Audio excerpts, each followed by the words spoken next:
শুক্রবারে আসর থেকে মাগরিবের যে মুহূর্তে, এই মুহূর্তে দোকানে আছেন, মসজিদে আছেন, ঘরে আছেন, জায়নামাজে যেখানে থাকেন না কেন, শুধুমাত্র 21 বার, কতবার? 21 বার দুরূদ শরীফ পড়ে হাত তুলবেন। আমার আল্লাহ আপনার নিয়ত মাকাসাদে হাসানা, টাকা লাগলে টাকা, ধন লাগলে ধন, ইজ্জত লাগলে ইজ্জত, রিজিক লাগলে রিজিক, যা কিছু চাইবেন আমার নবীর উসিলে আল্লাহ কবুল করে নেবেন। পারবেন তো ইনশা?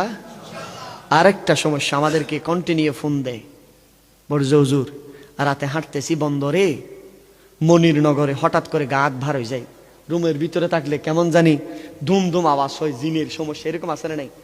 জিন আছে, এটা কিন্তু মানতে হবে, ঠিক কিনা বলেন?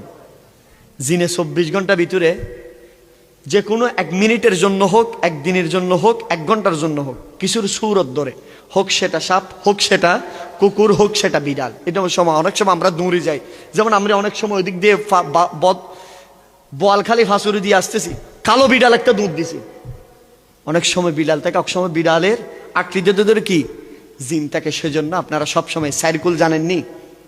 সাইরকুল, কুলিয়াইয়াল কাফিরুন, কুল হুয়াল্লাহ, কুল আউযু বিরাব্বিল ফালাক, কুল আউযু বিরাব্বিন নাস, এদেরকে সাইরকুল বলা হয়। সাইরকুল পড়বেন অথবা আয়াতুল কুরসি, এই দুটোটা থেকে একটা পড়ে ফু দিবেন। দুনিয়ার শেষ প্রান্তে গেলেও জিন আপনার ক্ষতি করবে না, কোরআনের উসিলে আপনার বন্ধু হয়ে যাবে।